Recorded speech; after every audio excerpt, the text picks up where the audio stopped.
Hey guys, welcome back to the Ultimate Human Podcast. This is kind of the Colorado edition. I'm out in Picton, Colorado at a beautiful off-the-grid mountain cabin, but I wanted to come to you on the three things that I think all human beings should permanently get out of our diet. The first was tap water. Remember, there's no safe level of fluoride in your drinking water. Secondly are seed oils. We're going to actually touch on that today. And the third are genetically modified organisms or genetically modified foods. Remember that when we started to genetically modify food organisms, we did so that we could make this seed resistant to glyphosate, to actually insecticides, to pesticides, to herbicides, to make it resistant to certain poisons. We didn't do it to enhance the crop yield. We didn't do it so we could enhance the nutritional content of the food. We did it purely so that we could enhance the yield of the crop by allowing it to be resistant to glyphosates or poisons. So I'm not a huge fan of glyphosates either. So what I did was I went back in the research and I followed the lineage of genetically modified foods. And I actually followed the expansion of the research over the last decade. And you'll see that the research began in animal studies and expanded to much larger animal studies. And then they used anecdotal studies in humans. By the way, this is still while the U.S. federal government is allowing genetically modified crops and genetically modified foods into our food supply.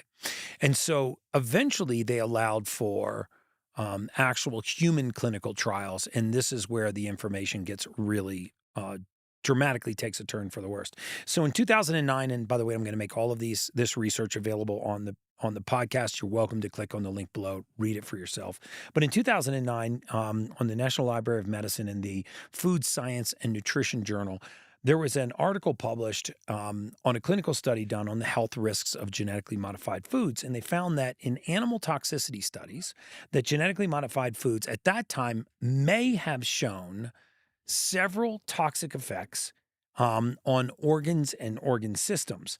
The results of most genetically modified food studies found that they may cause some common complications with hepatic, liver, pancreatic, renal, or reproductive systems. And at the point where they were doing this research, it was early in the research stages on animals, and they found that they actually may be causing these effects.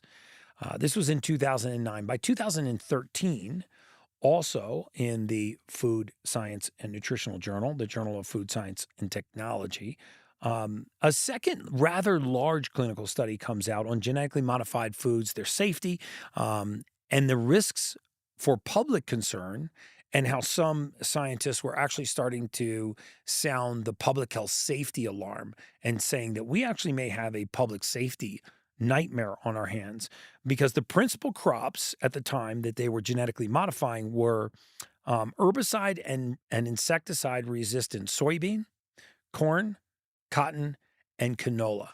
Now, you know that the canola seed is one of or rapeseed is one of the seeds that I say you have to get out of your diet. It's one of the most toxic polyunsaturated fatty acids on the planet.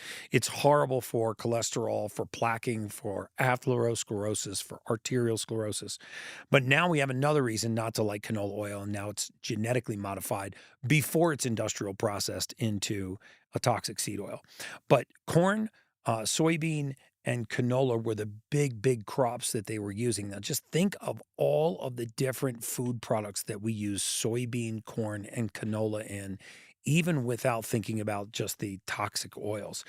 And because there were such massive genetic modifications made to these DNA structures, they found that the genetic modifications provided for resistance to this glyphosate, but it also changed the oil composition of these genetically modified plants, so that oil no longer was able to be heated above standard room temperatures.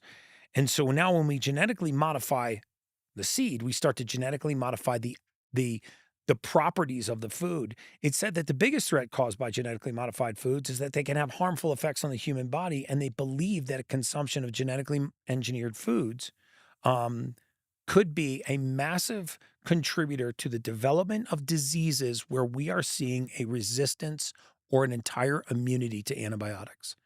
let me repeat that. In 2013, this study questioned whether or not these genetically modified foods were creating an immune response that was resistant to antibiotics, meaning that they were creating infections that could possibly be resistant to antibiotics. Now we fast forward another 10 years or another 5 years, and we find that studies now feeding mice with genetically modified potatoes and what we call these toxic genes cause significant deterioration in their mitochondria. They repeated these studies in larger rats and found that the deterioration in mitochondria that was also repeatable. We know that mitochondrial aging is the disease of longevity. It is the antithesis of longevity. We know that aging is a mitochondrial disease. So if we're having a toxic effect on our mitochondria, if we're possibly altering our genome so that diseases are becoming or infections are becoming resistant to antibiotics, and even further affecting the actual composition of these oils so that they no longer can be heated to standard temperatures, then you start to get a real idea of how toxic some of these seed oils can be. Now let's fast forward to 2022. This is where the interesting research really takes a nosedive, in my opinion. In January of 2022, you see a publication evaluating, this was in the Environmental Sciences Journal, evaluating the adverse effects of genetically modified food consumption in human and animal studies. So now we've gone from preliminary data in animals to large data in multiple animal studies to now large data in multiple animal and human studies. So this particular meta-analysis looked at 7 electronic databases. They went all the way back to July 1983 when the very first GMO foods were being modified, carried it all the way forward to 2020 in vivo. And in animal and human studies, they found the incidence of adverse effects in genetically modified food products to be close to 60%, meaning of the total number of adverse effects, 60% of the adverse effects that they reported were considered to be significant. Among the 204 studies, 60% of the adverse events were serious across all of these studies. And the serious adverse events that they recorded, wait for it, increased mortality, death, tumors or cancer, significant increase in the incidence of tumors or cancer, significantly lower fertility in high consumption diets with genetically modified foods, decreased learning and reaction capabilities, and organ abnormalities.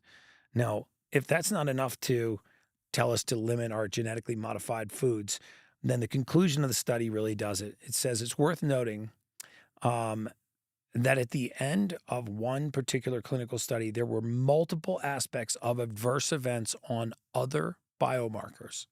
This is where I personally think the shoe is going to drop, because we don't have enough evidence to say that when we genetically modify a food product and then human beings consume that food product, and it's genetically modified in a way that nature could not possibly have accomplished that modification. It's done with electrophoresis or high amounts of radiation or other mechanisms that are very unnatural in the plant and animal community or on the surface of the earth. What happens when we modify foods in this way? Well, the fact is that we don't know, but we're starting to get evidence now in human beings that this could actually modify other genes in our bodies, not only make us susceptible to infections that are resistant to antibiotics, but possibly even altering our DNA. So now that I've sufficiently scared you, and I hate like the big Instagram ads where just somebody just gets online and just is like, this is going to kill you, that's going to kill you, don't eat this, don't eat that. So what do we do?